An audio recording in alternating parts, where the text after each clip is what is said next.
தளபதி கச்சேரி வாங்கண்ணா வணக்கங்கண்ணா வெறித்தனமா வைபாகலாமா. ஸ்கூல் முடிஞ்சு எவ்வளோ நேரம் ஆகுது? இதுதான் வீட்டுக்கு வர்ற டைமா? ஜனநாயக படத்துக்கு போறத பத்தி நாங்க டிஸ்கஸ் பண்ணிட்டு வந்துட்டு இருந்தோம். அதுக்கு அது முதல்ல ரிலீஸ் ஆகணும். நாளைக்கு உனக்கு விஜயதசமி லீவ் தானே? ஆமா. நம்ம வேணா மங்காத்தாரி ரிலீஸ் போலாமா? போலாம். நான் இப்போ ஹோம்ஒர்க் பண்ண போறேன்.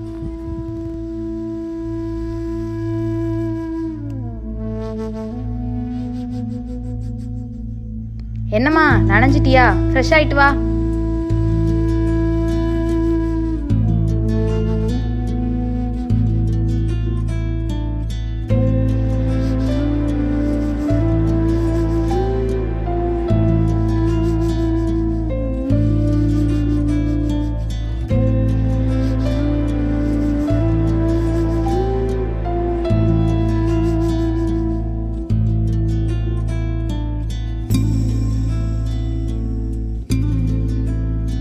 வாடா. என்னாச்சு? ஏன் டல்லா இருக்க? எதுவும் ப்ராப்ளமா என்ன? இன்னும் இல்லைம்மா. அம்மா தானடா, சொல்லு. அம்மா ஒர்க் பண்ணி முடிஞ்சு வரும்போது ஸ்ட்ரீட்டில் கரண்ட் கூட இல்லை. அப்போ ஸ்ட்ரீட்டில் ஃபுல்லாக வந்து கிண்டல் அடிச்சாங்க.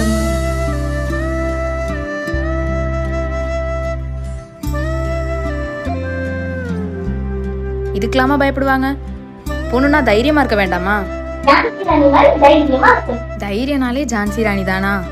நம்ம மண்ணிலேயே வேலு நாச்சியார் இருக்காங்க. ஏன் அவங்க படைத்தளபதி பத்தி கேள்விப்பட்டிருக்கியா? சொல்றேன்.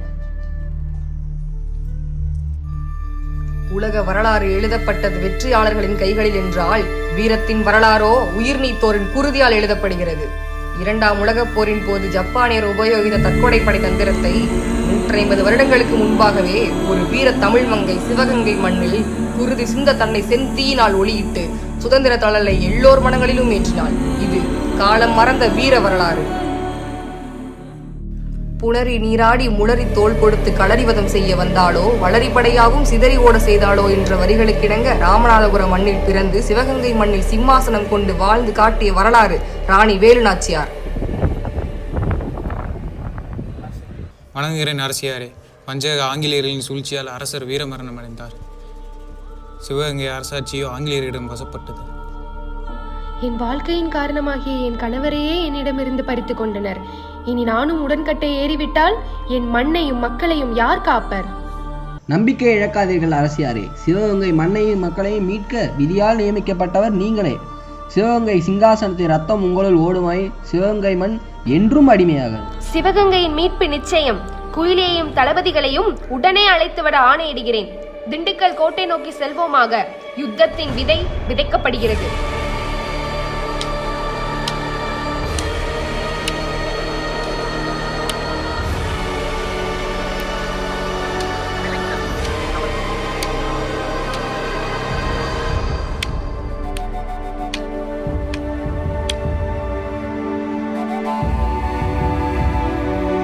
திண்டுக்கல் கோட்டையில் தஞ்சமடைந்த நாச்சியார் 8 ஆண்டுகள் நெடுங்காலம் வாளும் வளரியும் ஒன்றாய் ஒலிக்க 5000 பெண்பார் படை வீராங்கனைகளை செதுக்கினார்.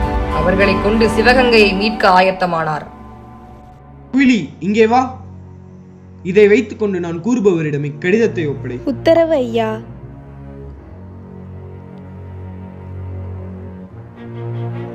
நயவஞ்சகனே, ஆங்கிலேயருக்கு போர் யுத்திகளை எல்லாம் முறைவாசல் செய்கிறாயோ?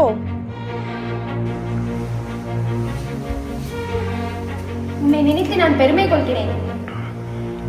8 ஆண்டுகள் காத்திருந்தது போதும் தாயே. காலம் வந்துவிட்டது. உரையில் உறங்கிக் கொண்டிருக்கும் வாளுக்கு வேலை வந்துவிட்டது. வெள்ளையருக்கு எதிராக போர் முழக்கம் ஆணையிடுங்கள் தாயே. ஆணையிடுங்கள் அரசியாரே. இன்னுயிர் தந்து மண்ணுயிர் காக்க காத்திருக்கிறோம்.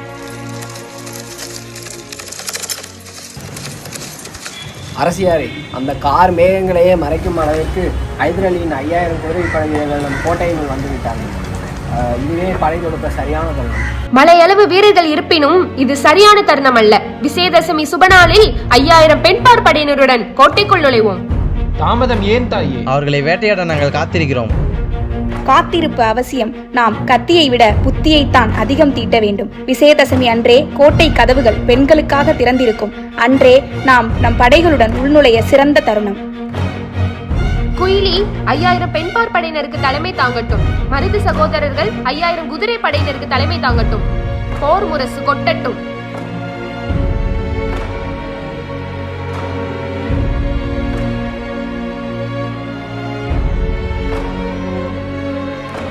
இந்த ஆயுதங்கள் தான் என் மண்ணை அடிமையாக்கின, என் மக்களை அடிமை சங்கிலில் கட்டின. இந்த ஆயுதங்கள் சாம்பலானால் என் மண் விடுதலை பெறும் அல்லவா?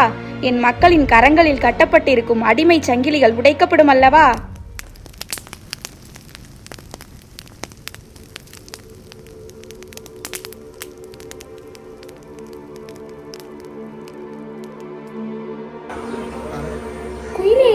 அம்மா, நாங்கள் தான் அவளை சுடராய் பார்த்தோம். எங்கள் கண்கள் முன் அவள் எரிந்தாள். ஆனால் சாம்பலானதோ எங்கள் நெஞ்சங்களில் இருந்த அச்சம். இன்று நாங்கள் சிப்பாய்கள் அல்ல, குயிலியின் தீயால் உருவான போராளிகள். குயிலி தந்த ஒளியின் வெளிச்சத்தினாலேயே இன்று சிவகங்கை விடுதலை வழிகாண முடிந்திருக்கிறது. அவளின் தியாகத்திற்கு தலை வணங்குகிறேன்.